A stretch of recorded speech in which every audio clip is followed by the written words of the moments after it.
The Poisonwood Bible, Barbara Kingsolver. In 1959, Nathan Price, a fiery Baptist missionary from Georgia, brings his wife and 4 daughters to the Belgian Congo. He is determined to save souls, but his rigid faith blinds him to the culture and reality around him. His family, Orleana, Rachel, Leah, Ada, and Ruth May, serve as the novel's narrators, each offering a voice that reveals the cost of one man's obsession and the ripple of history through their lives. Orleana, weary and reflective, tells her story from the future, burdened by guilt. She recalls how she followed her husband into the jungle out of duty, not faith, and how his mission consumed them all. The village of Kilanga receives the Prices with caution.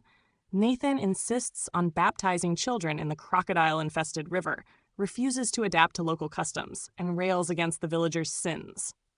His zeal becomes destructive, a mirror of Western arrogance and blindness in Africa. Rachel, the eldest daughter, is vain and self-absorbed, yearning for the comforts of home. Leah, idealistic and loyal to her father, begins by admiring his strength but slowly awakens to his cruelty. Her twin, Ada, who is partially paralyzed and silent, sees the world through irony and poetry, understanding far more than she says.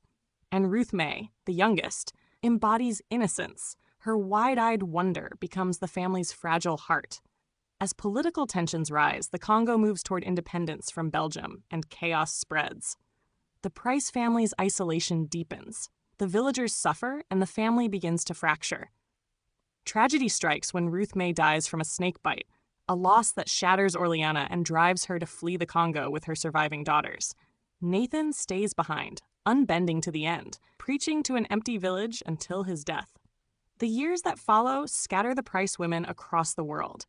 Rachel drifts into a shallow life of marriages and business in Africa. Leah, now deeply connected to the Congolese people, marries Anatole, a local teacher and revolutionary, and stays to build a new future rooted in compassion rather than conquest. Ada becomes a doctor, shedding her physical and emotional paralysis, learning to see science as redemption. Orleana lives quietly, haunted by loss but searching for peace.